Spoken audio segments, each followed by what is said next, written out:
नमस्कार मित्रांनो, रामकृष्ण हरी.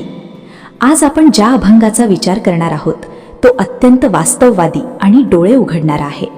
संत तुकाराम महाराजांनी आपल्या अभंगांतून केवळ भक्तीच नाही तर समाजातील सत्य परिस्थितीही स्पष्टपणे मांडली आहे. हा अभंग म्हणजे जणू आरसाच आहे, ज्यात आपल्याला त्या काळातील समाज आणि आजच्या काळातीलही अनेक गोष्टी तंतोतंत दिसतात. कलियुगात धर्म कसा बदलतो, लोक कसे बाह्य आडंबरात अडकतात आणि खरी मूल्य कशी सरवतात याचं अत्यंत प्रभावी चित्रण या अभंगात केलं आहे. संत आपल्याला सांगतात की जे दिसतं ते नेहमी खरं नसतं. बाहेरून धर्म, नीती, आचार यांचा दिखावा असतो, पण आतून मन मात्र स्वार्थी आणि भ्रष्ट झालेलं असतं. आजही आपण समाजात पाहतो, लोक बाह्य रूपावर जास्त भर देतात पण आतल्या शुद्धतेकडे दुर्लक्ष करतात. हा अभंग आपल्याला जागं करतो, विचार करायला लावतो आणि खऱ्या धर्माचा अर्थ समजावतो. अभंग 667. हाती होन दावी बेना, करीती लेंकीच्या धारणा. 1. ध्रुव. ऐसे धर्म जाळे कळी, पुण्य रंक पाप बळी. 7.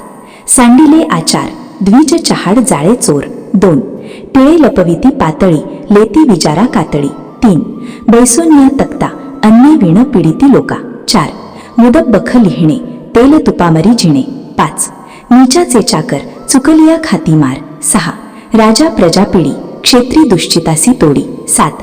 वैश्य शूद्रादिक, हे तो सहज नीच लोक. 8. अवघे बाह्य रंग, आंत हिरवे वरी सोंग. 9. तुका म्हणे देवा, काय निद्रा केली धावा. 10. ओळ 1. हाती होन दावी बेना, करीती लेंकीच्या धारणा. 1. ध्रुव. या ओळीत संत तुकाराम महाराज समाजातील ढोंगीपणावर अत्यंत तीक्ष्ण भाष्य करतात. हाती होन दावी बेना म्हणजे लोक आपल्या हातात काहीतरी साधन, चिन्ह किंवा बाह्य गोष्ट धरून स्वतःला धार्मिक, ज्ञानी किंवा संत असल्याचं दाखवतात, पण प्रत्यक्षात त्यांच्या मनात त्या गोष्टींचं खरं आचरण नसतं. करीती लेंकीच्या धारणा याचा अर्थ असा की ते फक्त वरवरची भूमिका घेतात, जसं एखादा माणूस अभिनय करतो तसं.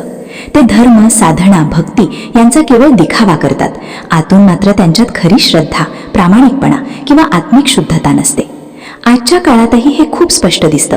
अनेक लोक बाहेरून धार्मिक वेश परिधान करतात, मोठमोठे उपदेश करतात, पण त्यांच्या वागण्यात तेच दिसत नाही. ते फक्त लोकांना दाखवण्यासाठी धर्म पाळतात, स्वतःच्या स्वार्थासाठी त्याचा उपयोग करतात. तुकाराम महाराज आपल्याला इथे एक महत्त्वाचा संदेश देतात. धर्म हा बाह्य गोष्टींमध्ये नसून तो आपल्या आचरणात आणि अंतर्मनात असतो. जर आपल्या मनात शुद्धता नसेल तर हातात कितीही धार्मिक चिन्ह असली तरी त्याचा काहीच उपयोग नाही. ही ओळ आपल्याला स्वतःकडे पाहायला भाग पाडते. आपण खरंच भक्ती करतोय का की फक्त तिचा दिखावा करतोय. ओळ ध्रुव. ऐसे धर्म जाळे कळी, पुण्य रंक पाप बळी. 7. या ध्रुवपदात संत तुकाराम महाराज कलियुगातील धर्माची खरी अवस्था अत्यंत प्रभावी शब्दांत मांडतात. ऐसे धर्म जाळे कळी म्हणजे कलियुगात धर्माचा पूर्णपणे ऱ्हास झाला आहे. धर्माचा खरा अर्थ, त्याची पवित्रता आणि त्यातील मूल्य जणू नष्ट झाल्यासारखी झाली आहेत. पुण्य रंक पाप बळी याचा अर्थ असा की या काळात पुण्य, चांगुलपणा, सद्गुण गरीब आणि दुर्बल झाला आहे, तर पाप, वाईट कर्म, अधर्म बलवान आणि प्रभावी बनला आहे. जे लोक चांगले वागतात, प्रामाणिक असतात ते दुर्लक्षित राहतात आणि जे चुकीचे मार्ग स्वीकारतात तेच यशस्वी आणि शक्तिशाली दिसतात. आजच्या समाजातही आपण हे चित्र पाहतो. प्रामाणिकपणा, साधेपणा, सत्य यांना कमी महत्त्व दिलं जातं, तर कपट, फसवणूक आणि स्वार्थ यांना जास्त स्थान मिळतं. त्यामुळे अनेकदा चांगले लोक संघर्ष करताना दिसतात आणि वाईट लोक पुढे जाताना दिसतात. तुकाराम महाराज या ओळीतून आपल्याला जाग करतात. बाहेरचं जग कितीही बदललं तरी आपण आपला धर्म, आपले सद्गुण सोडू नयेत, कारण खरा धर्म हा परिस्थितीवर नाही तर आपल्या अंतःकरणावर आधारित असतो. ही ओळ आपल्याला शिकवते की कलियुगातही जो माणूस सत्य आणि पुण्याचा मार्ग धरतो तोच खऱ्या अर्थाने श्रेष्ठ आहे. ओळ 2. सांडिले आचार, द्विज चहाड जाळे चोर. 2. या ओळीत समाजातील नैतिक अधःपतनावर अत्यंत तीव्र आणि थेट प्रहार केलेला आहे. सांडिले आचार म्हणजे लोकांनी आपल्या चांगल्या सवयी, नैतिक मूल्य आणि संस्कार पूर्णपणे सोडून दिले आहेत. जे आचार धर्म पूर्वी जीवनाचा पाया होते ते आता दुर्लक्षित झाले आहेत. आचरणात सत्य, प्रामाणिकपणा आणि सदाचार राहिलाच नाही. ही या ओळीतील मुख्य वेदना आहे. द्विज चहाड जाळे चोर या भागात संत तुकाराम महाराज विशेषतः त्या लोकांवर टीका करतात जे स्वतःला ज्ञानी, श्रेष्ठ किंवा धार्मिक समजतात. द्विज पण प्रत्यक्षात त्यांच्या वर्तनात कपट, चुगली, चहाड आणि चोरीसारखे दुर्गुण भरलेले आहेत. म्हणजे जे समाजाला मार्गदर्शन करायला हवे तेच चुकीच्या मार्गावर गेले आहेत. त्यांच्या बोलण्यात आणि कृतीत प्रचंड दुट्टपीपणा दिसतो. या ओळींमधून एक मोठा संदेश मिळतो की फक्त बाह्य स्वरूप किंवा पद महत्वाचे नसून खरे मूल्य हे आचरणात असते. जर आचारच शुद्ध नसेल तर कोणतेही ज्ञान किंवा स्थान निरर्थक ठरते. संत तुकाराम महाराज आपल्याला सांगतात की प्रत्येकाने स्वतःच्या वागणुकीकडे प्रामाणिकपणे पाहिले पाहिजे आणि आपल्या आचरणात सुधारणा केली पाहिजे, कारण समाजाचा खरा विकास हा चांगल्या आचारांवरच आधारित असतो. ओळ 3. टिळे लपविती पातळी, लेती विचारा कातळी. 3. या ओळीत संत तुकाराम महाराजांनी बाह्य दिखाव्याच्या आणि खोट्या धार्मिकतेच्या प्रवृत्तीवर अत्यंत तीक्ष्ण भाष्य केले आहे. टिळे लपविती पातळी म्हणजे लोक आपल्या खऱ्या ओळखीला, संस्कारांना आणि धार्मिक चिन्हांना लपवू लागले आहेत. टिळा हा श्रद्धा, संस्कार आणि धर्माचं प्रतीक आहे, पण तोच लोक लपवत आहेत. म्हणजेच त्यांना आपल्या धर्माची किंवा सत्याची लाज वाटू लागली आहे.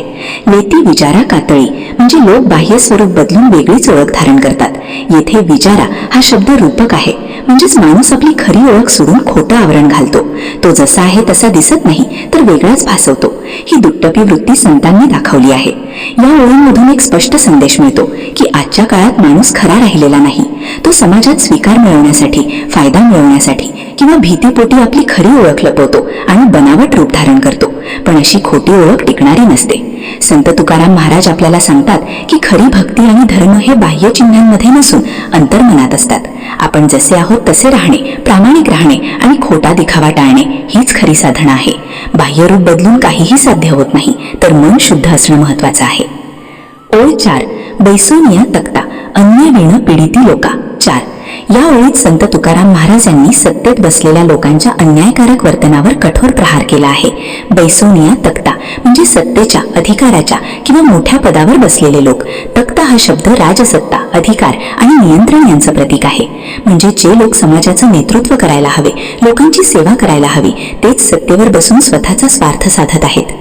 अन्य विण पीडिती लोका याचा अर्थ असा की हे सत्ताधारी लोक सामान्य जनतेला मूलभूत गरजांपासूनही वंचित ठेवतात.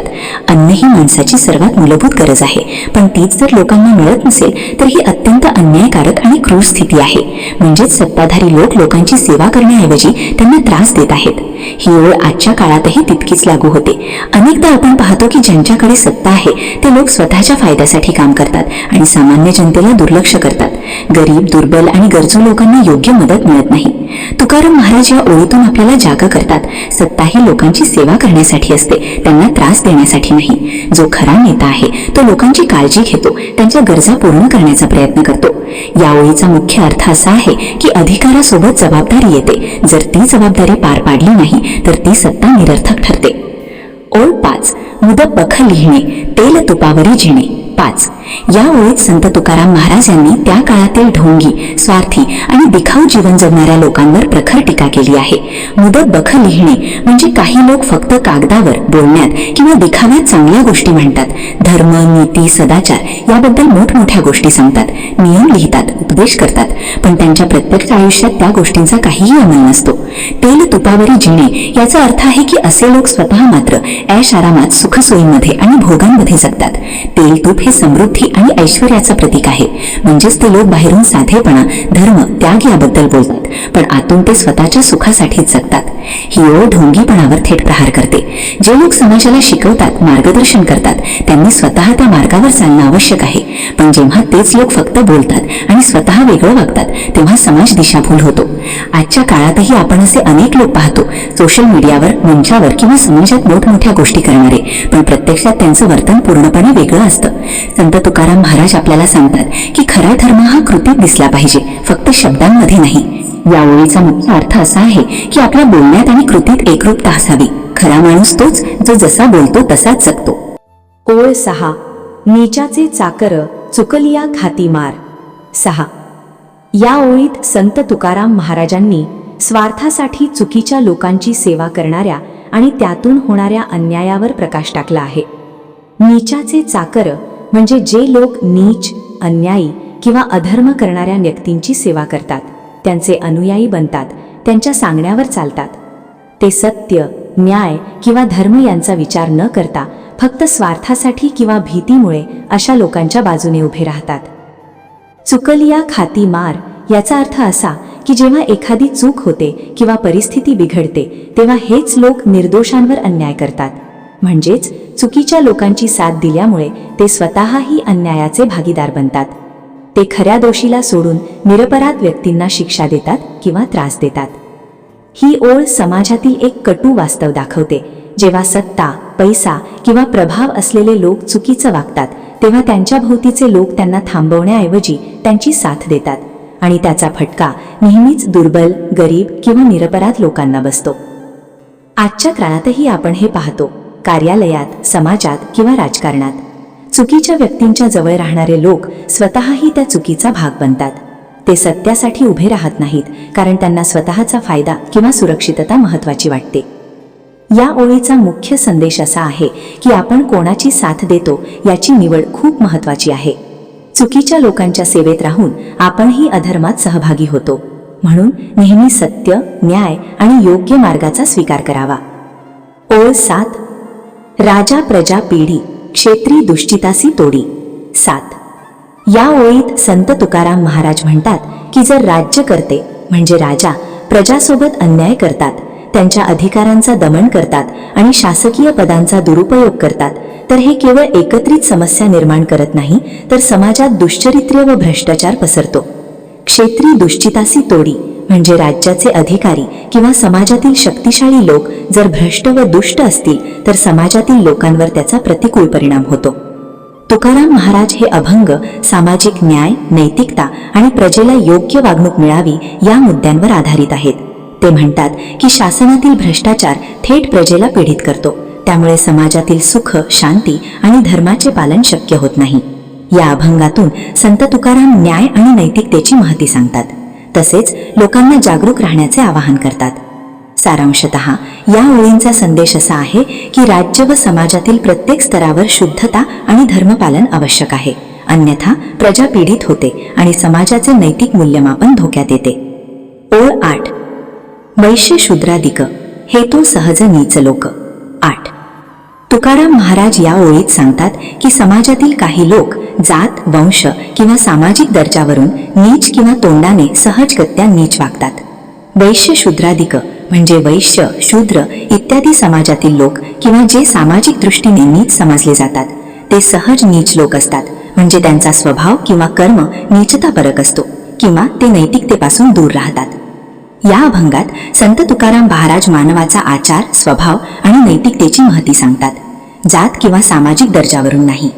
ते लोकांना शिकवतात की खरे नीचपण किंवा पाप हे वंश किंवा जातीतून येत नाही तर व्यक्तीच्या कर्मातून निर्माण होते.